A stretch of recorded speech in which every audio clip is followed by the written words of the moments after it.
COVID-19 vaccine in Wisconsin.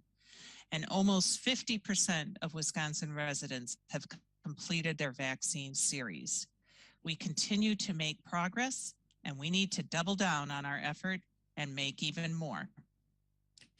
When I share these next numbers, please remember two things. Every one of these numbers, the cases and the variants and the people we have lost, represent your neighbors in this state. And also, I'd like you to know that I am not sharing these numbers with the intent to scare you. I'm sharing them so you have accurate information from a trusted source so you can make important decisions for yourself and for your family. Our 7-day average of confirmed cases here in Wisconsin is 242 cases per day, which is 2.8 times higher than where we were 2 weeks ago when our 7-day average was 85 cases per day.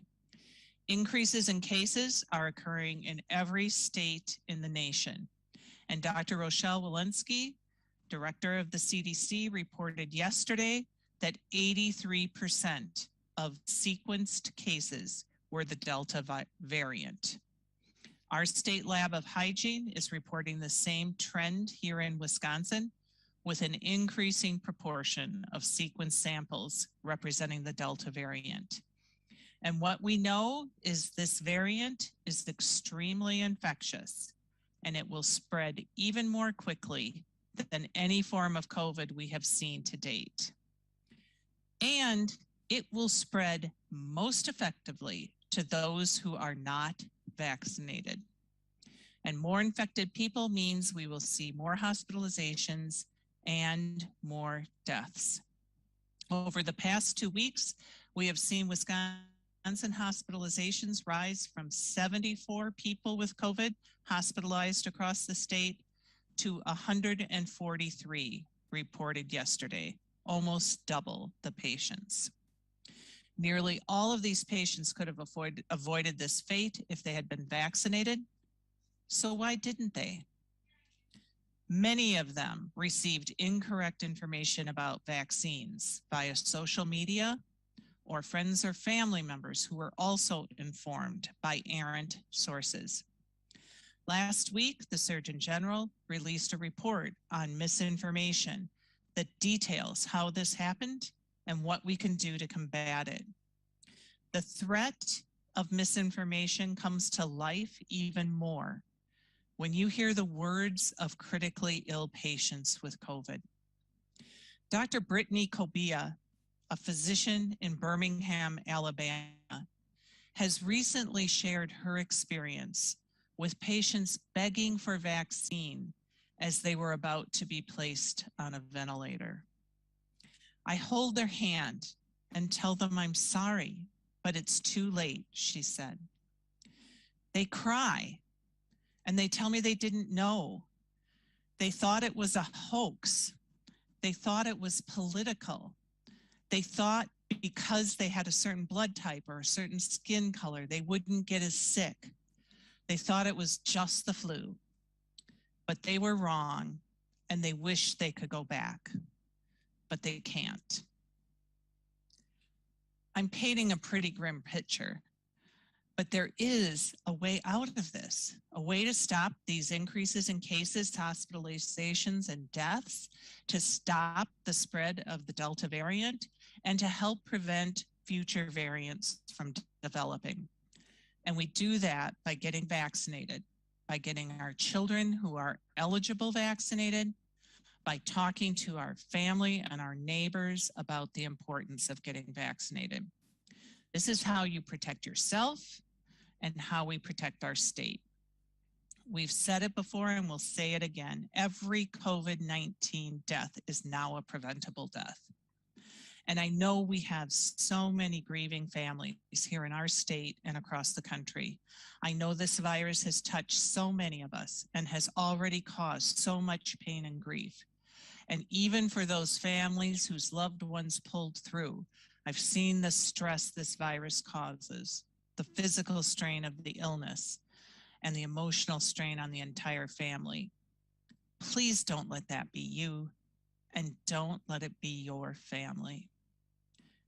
At this point in the summer, getting eligible children vaccinated is a priority. For children aged 12 to 17, the Pfizer vaccine is currently available.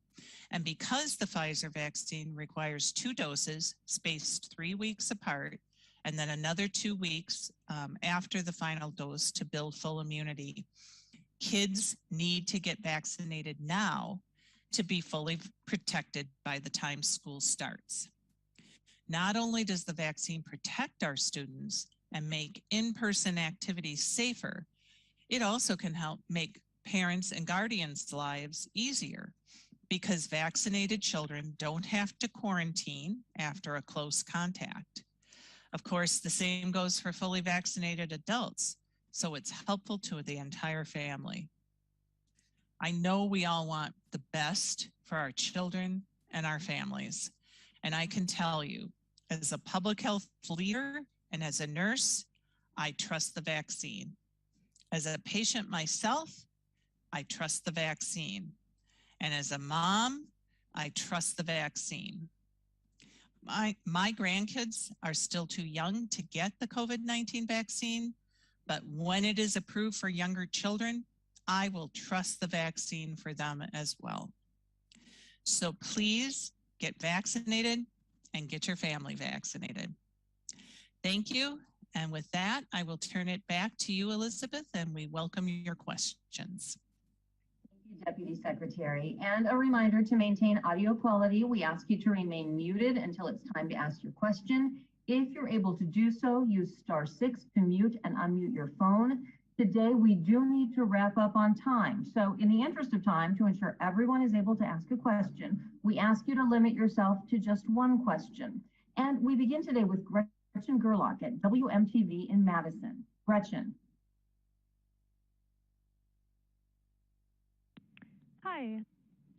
Hi, this is Gretchen. Hoping you can hear me. My question for you, what percentage of new COVID-19 cases are people that are fully vaccinated? We know that Dane County, we have those those numbers, but do you have an idea as far as the state goes? Dr. Westergaard, do you have that data available?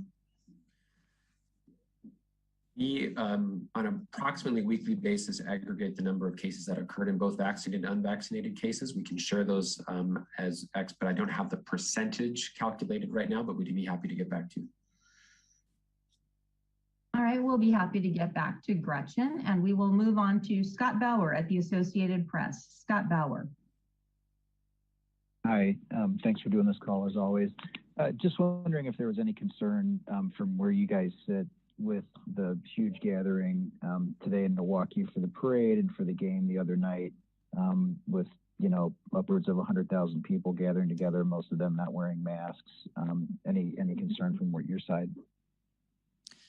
Well, first of all, let me say, go Bucks. We're really, really proud of our state and our incredible basketball team.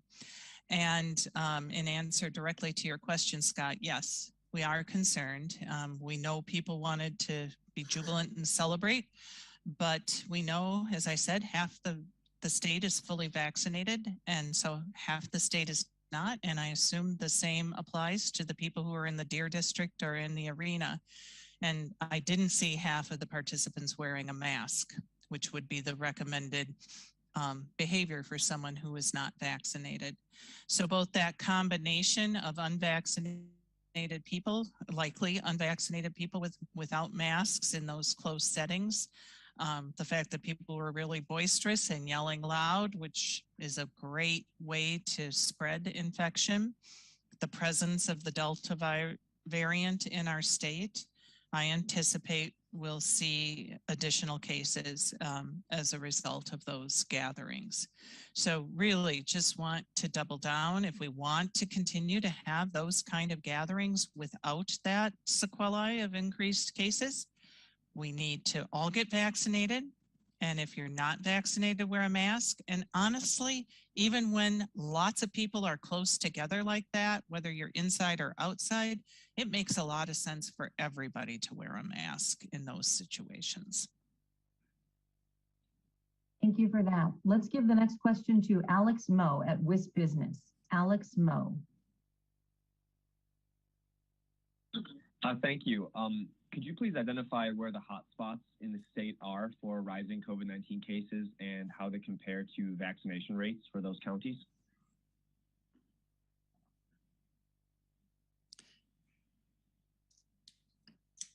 Dr. Westergaard, do you have any data related to that? There are two regions where hospitalizations are significantly increasing compared to before, and it's the Southeast and it's the Fox Valley regions. Cases are up all over the state, just as all over the country. But when we talk about the severe illness requiring hospitalization, those are the two regions that seem to be leading the curve in terms of the increase in morbidity. We can look, I can direct you to our website that has a hospital capacity tab where you can find that information. The same information is available for vaccine status by region and by county. And you can get the precise numbers by reviewing those data that are posted. And one thing to add, no part of our state is adequately vaccinated. We have said all along, we are seeking at least an 80% vaccination rate. There is no county in the state that has achieved that. Thank you for that. We go now to Bill Miston at FOX6 in Milwaukee. FOX6 in Milwaukee. Thank you for taking this call. Is there a concern about other variants besides the Delta variant? I know we've seen a lot of reporting of the, I believe it's the Gamma variant out of Illinois, considering its close proximity to the state. Dr. Westergaard? Yeah, I think this requires ongoing surveillance and vigilance, because there are a finite number currently of what we call variants of concern that are concerning by virtue of either their increased transmissibility, a high level of viral load that people who are infected have, which makes them more infectious earlier in the course of their disease. And some of the variants have shown that they are less well treated with monoclonal antibodies, and the Gamma variant is an example of that. So that the epidemiology of the very different variants of concern is something that's always changing. It was dynamic, and we've built up pretty good systems to know where and when they are coming. But it does have, the data do have a bit of a lag time. It takes time to get their residual specimens from someone's test, do the whole genome sequencing to determine that. So the Delta variant, I think, is of the greatest concern because of how quickly it became so very widespread. The other variants of concern are always poised to fill in any gaps and outcompete other variants. And I think the biggest concern down the road are what we haven't seen yet, which are the variants of high consequence. We don't know that there are any variants circulating that are true vaccine escape mutants. But that's not impossible. And it's a call, for global attention on vaccination, that we reduce transmission wherever we can to prevent the emergence of new concerning variants. Because as long as the virus is spreading, the virus will continue to evolve. And how evolution occurs is survival of the fittest. So more fit variants of the virus, by fit for a virus, that means they're either more easily transmitted from person to person, or cause more severe disease. Those are real risks, and the way that we mitigate against those risks are to reduce transmission, and vaccination is the best way to reduce transmission right now. Thank you for that. Let's go now to Sean Kirkby at Wisconsin Health News. Wisconsin Health News. Hi, thanks for holding this today. Just was wondering, the July 4th goal for having 70% of states without population being vaccinated has come and gone. Do you think the state is going to be able to hit that benchmark of 70%? And if so, when? Thank you. Well, Sean, we didn't hit it by the 4th of July. And to clarify, that goal was 70% of adults over 18 would have had at least one dose, was the goal that the president set out as an interim goal. I want to be really clear. Sometimes people have interpreted that as the final goal. that is not the final goal. At least 80% is the final goal. And truly, the best scenario would be 100% of people being vaccinated. We did not hit it. I believe we're at about 63% of adults in Wisconsin have received at least one dose. And, you know, to be frank, we could hit 70% within the next couple of days. We have plenty of vaccine. We have plenty of providers. We just need people to raise their hand and say they will get vaccine. So it's really hard for me to predict when that number will happen. We're not letting up. We're going to continue to vaccinate. We're really working with healthcare providers and asking our healthcare providers to offer vaccine at every setting they encounter a patient. So we have no what are called missed opportunities. Everyone who comes to an ER, everyone who's discharged from a hospital, everyone who's seen, you know, their primary care provider for anything that would allow them to get vaccinated. Our pharmacies still have lots of vaccine. Our local health departments continue to hold clinics. There are vaccines at events throughout the state, including down in the Deer District Tuesday night, thanks to our National Guard vaccinators who were there.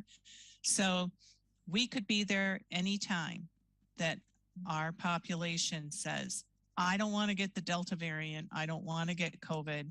I don't want to be at risk of hospitalization. Please get me that vaccine. Thank you for that. The next question to Rory Linnane at Milwaukee Journal-Sentinel. Rory Linnane. Okay, thank you.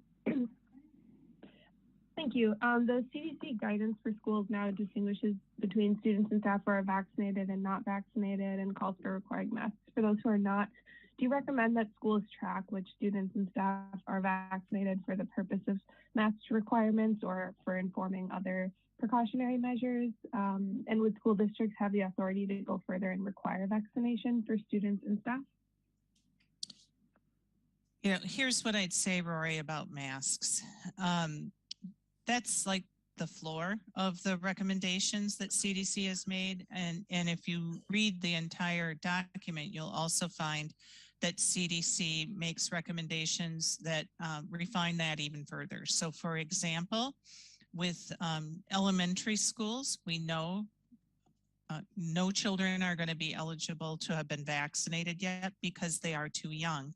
And so CDC recommends in the case of elementary schools, they may full well want to consider just requiring everyone, even vaccinated teachers and staff, to wear masks for good role modeling and so that there is no question about, you know, who's vaccinated, who's not, why do I have to wear a mask when my teacher doesn't, and to provide, again, that additional layer of protection for our youngest children who can't yet get this safe and effective protection from the vaccines.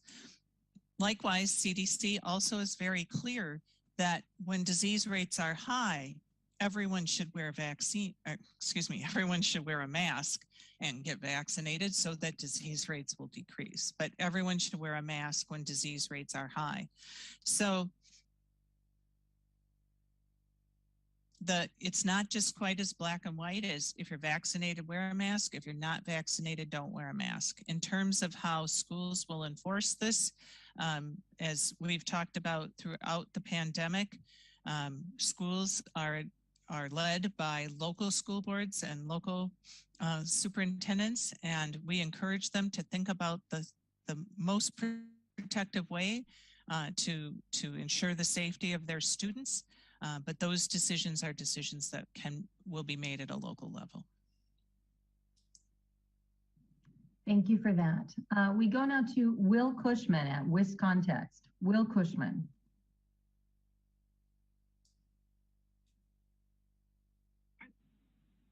To breakthrough cases, possibly, who might have any just data on the like recorded cases in the state so far, and either way, can you talk a little bit about why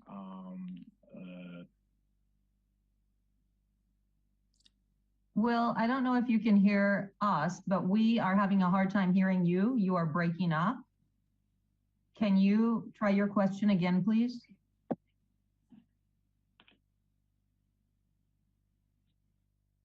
Hi there. Yeah, sorry. Can you hear me better now? Yes, thank you. Okay, awesome. Sorry about that. I want to go back to breakthrough cases, and I'm curious, you may not have a percentage of the number of new cases that are breakthrough cases, but do you have a raw number for the number of breakthrough cases that have been reported in the state so far?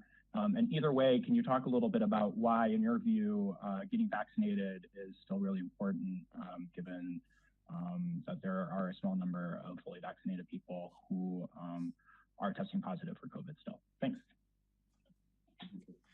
I can take that. Well, we have some data aggregated from January to July.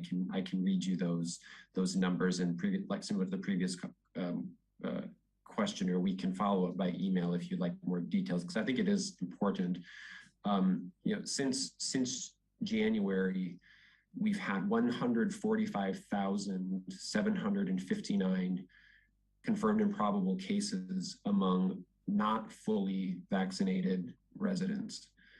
And over that same time, we've had 2,390 confirmed and probable cases among fully vaccinated people. So for that period, it means that 1.6% met the definition of a breakthrough case, which means that 98.4% of cases are occurring in people who have not been fully vaccinated. So the number is probably a little bit more severe, even greater when we're talking about hospitalizations, because many of the breakthrough cases that we're seeing are among people who are being tested without symptoms in certain settings. So the data tell an even stronger story when you look at the proportion of people who develop severe disease, because among people may still test positive after being vaccinated, but the chances that they will have severe disease and be hospitalized is dramatically lower. So those are the numbers that are generated by our epidemiology team. I think the take-home message is that high 90% reduction in the risk of disease, and that's really the simplest reason why we recommend vaccination at this point and at every time. There's no vaccine that's ever been 100%, but when we're talking about a virus that left unchecked will essentially infect every human on the planet, having a tool that can reduce the risk of hospitalization and death by 90% will save millions of lives. This is one of the most powerful public health interventions that we have at our disposal right now. It's foolish of us to not use it to the greatest extent possible. So it's really, really important that we help people understand that although vaccine breakthroughs happen, when you look at the magnitude of reduction in risk, we have many, many lives to save by encouraging vaccination among as many people as possible. And if I can just add on, how many cases of polio do you see? How many cases of measles do you see day to day? How many cases of diphtheria do you see day to day?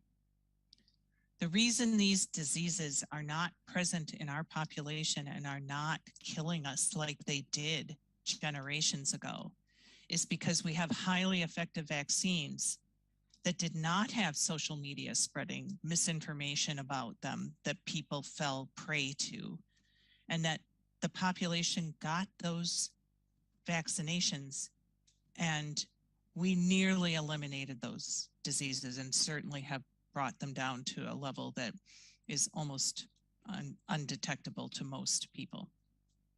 So that's what Dr. Westergaard is talking about. And that's what COVID-19 vaccine can do for our population. 98.4% of our cases are in unvaccinated people since the first of the year. That shows this vaccine works. Thank you for that. Let's go now to Rob Sussman, WTAQ in Green Bay. Rob Sussman. Hi, thanks for taking my question. You touched on it briefly in regards to, the people who are hesitant to get the vaccine, and you had mentioned the misinformation, so on and so forth. My question is 80% vaccinated still a realistic goal given the social, cultural division in the United States and in the state of Wisconsin? Thank you very much. Never say never, Rob. And, what I'm hearing from colleagues in states like Arkansas and Missouri, where their hospitals are once again overflowing, where the kinds of stories that I quoted from Dr. Copia are spreading amongst unvaccinated people, they're starting to see an increase in people accepting vaccine. So I think it is possible. Or I wouldn't be putting one foot in front of the other and coming to work every day. I mean, we have to believe that's possible because, first of all, we are so act like it just stopped cold. We still get 3,000 to 4,000, some days 5,000 to 6,000 new vaccine series started every day. And so that's poking along. That's not like, tens of thousands like we saw in the spring every day, but it will get us there. And I think if people can start to also hear a more balanced view of the safety and effectiveness of these vaccines, if we can start covering the percentage of people who do not have breakthrough cases, who are protected by this vaccine, if we can get that message out rather than, really obsessing over the relatively few breakthrough cases, I think it will also help for people to have a full and fair picture of what this vaccine can do. Thank you for that. Let's go now to Josh Pagaro, WVAY in Green Bay. WVAY in Green Bay.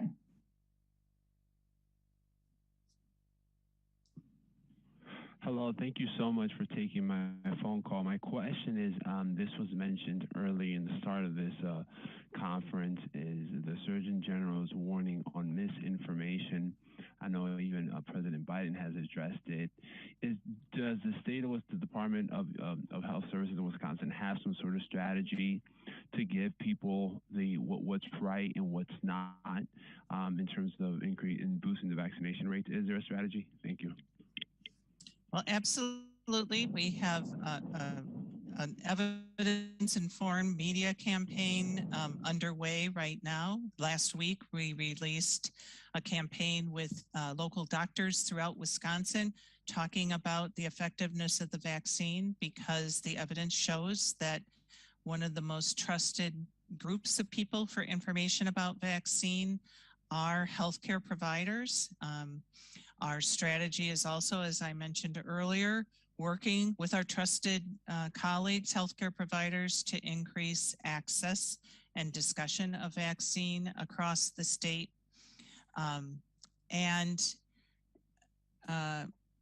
We've certainly, throughout the pandemic, been a source of trusted information. In fact, in polling that we have done, we have found that DHS is second only to CDC as the most trusted voice for information in the state of Wisconsin.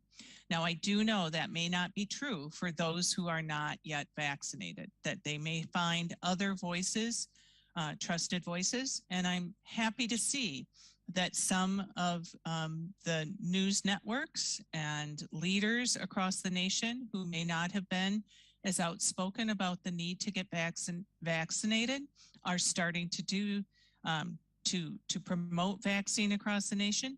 And I think that is also an important step forward. And let's clarify what is true. What is true is that vaccines are safe and vaccines are effective. And without a vaccine, you are a sitting duck for COVID-19. Thank you for that. We go now to Victor Jacobo, CBS 58 in Milwaukee. Victor, CBS 58.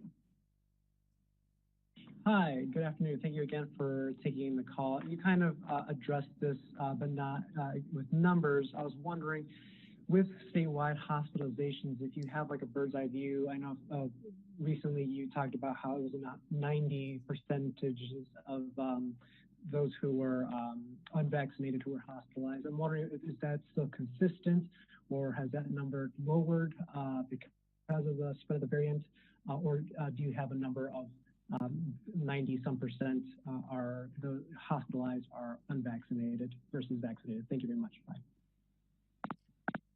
Dr. Westergaard, can you comment on our data there? Oh, you're muted. Sorry, I don't have the corresponding number of cases, hospitalizations for in the same way that I do positive tests, but we can work on getting that for you if you want something precise. We'll say our data are related to interview of patients, and so it is not, we don't have it, you know, for the 143 patients who are hospitalized today. But what I can say is this is data that is being tracked across the nation. It is being tracked in places where we are seeing much worse situations that we are in right now. And the data are holding in terms of the effectiveness of the vaccine, that upwards of 90% of patients hospitalized with COVID-19 are people who are not vaccinated. In fact, some states are reporting 100% of the patients who are hospitalized. So. Thank you for that. Next question to Katrina Nickel, Fox 11 in Green Bay. Katrina at Fox 11. Hi there. My question for you today is DHS making any more efforts to do more sequencing? I know previously, you know, there were only a few labs. Has the number of labs testing for the genome sequencing for the Delta variant and other variants increased lately? Yes, that's a good question. Our goal with our colleagues at the Wisconsin State Lab of Hygiene is to make as many positive PCR tests possible available for sequencing. And one of the strategies that we've recently done for that is through the Wisconsin Clinical Laboratory Network, which includes a large number of laboratories that serve hospitals and clinics around the state. We've requested that they send 100% of the residual specimen from positive COVID-19 PCR tests to the state lab or one of the other partners that can do whole genome sequencing in order to be sequencing to get the genotype data. So we have the laboratory capacity to do that now at the current level of positive tests, and it can provide another dimension to our data. So we want to use that capacity as best we can. The challenge is the logistics, because people are tested in many different labs in many different places. So it can sometimes be a complicated process to actually capture the residual specimen from the patient. But we are, now striving to get as many of those as possible, and that percentage of positive tests that get sequenced will continue to go up. If I can just add one more thought around sequencing, is it is an incredibly important activity for us to understand the evolution of the pandemic, as Dr. Westergaard mentioned.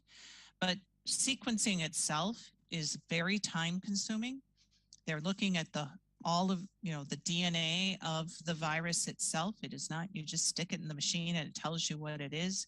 And so to properly sequence can take, from collection of a specimen through the transportation, through the receipt at the lab, through the whole process, can take several weeks. And so this is not what we use as like the real-time analysis of the pandemic.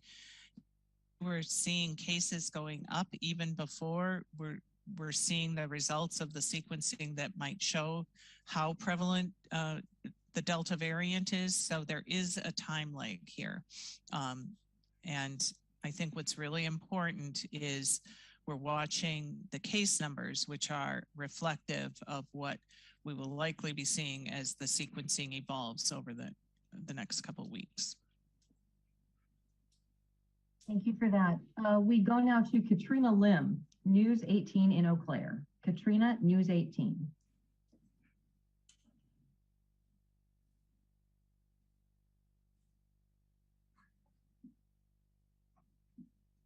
News 18 in Eau Claire, remember *6 will mute and unmute your phone.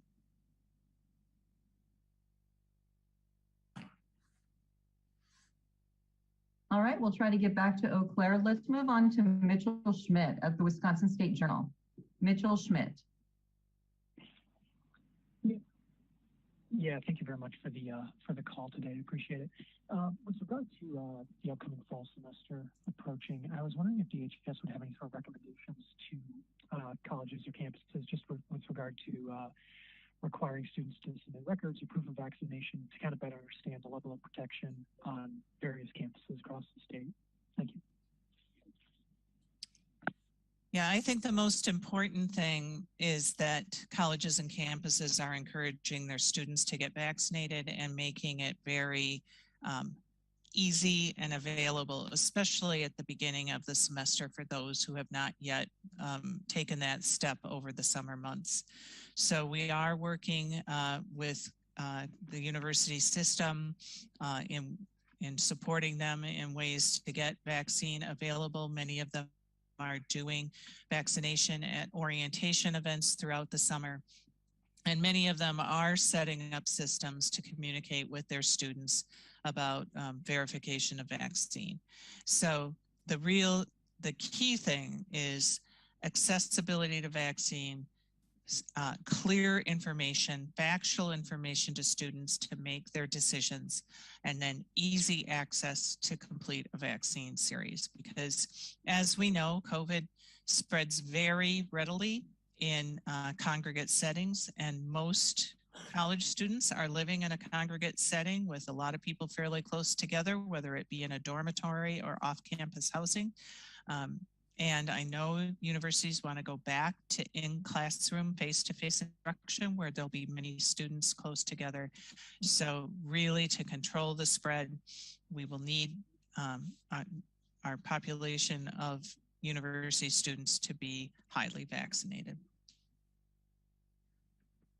Thank you for that. The next question to Hope Kerwin at Wisconsin Public Radio. Hope at Wisconsin Public Radio. Hi, my question is also about universities. Last fall, some college towns saw increasing numbers of COVID-19 cases in the community when university students went back to school. And so I just wanted to ask if that is a concern this year, especially given that only about 40% of like 18 to 24-year-olds in the state are currently fully vaccinated. Dr. Westergaard? I'd say yes, it's a concern. That was a very clear pattern that we saw last year. In fact, the beginning of our fall surge really started the week after many campuses opened to students. So it was a contributing factor, not necessarily the main or the only contributing factor. So now is the ideal time for people who will be attending universities in the fall to get vaccinated so they're fully protected by the time they come back. So, we know that this is how it works because we have the data. We have, September of 2020 told that this is what happens when susceptible people come back from all over. We also know, based on vaccine efficacy data, that it's completely preventable. So let's prevent it. Let's make sure that people are coming back to schools who are eligible for vaccine, all get vaccinated, and then we can prevent that phenomenon from happening of people's increasing transmission on campus settings and then spilling over into the community. There's no reason to expect that needs to happen, and all we need to do is really persist in increasing vaccination in order to prevent it. Thank you. Next question to Eric Gunn at the Wisconsin Examiner. Eric Gunn.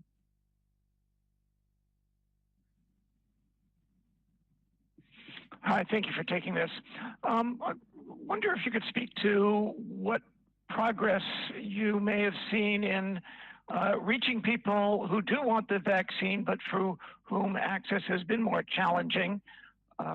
You've mentioned certainly in the past concerns about rural areas as well as parts of the urban areas and urban populations.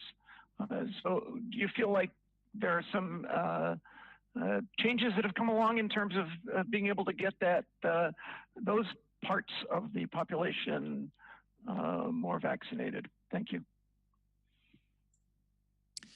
Well, I think our vaccinating partners throughout the state have done an incredible job of providing a number of different pathways to vaccine, including even going door to door in parts of the city of Milwaukee where we know vaccinations are low. Again, door to door to offer vaccine to people who want it, not to force vaccine on anyone.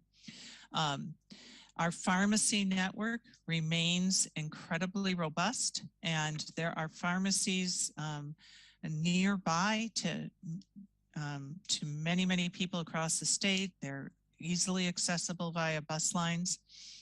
In the fall, we are rolling out the K-12 school testing program, but also working with schools on vaccination on site in schools, or vaccination community clinics on site. Our universities will have clinics.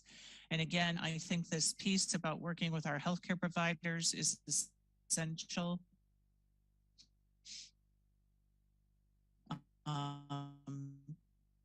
Because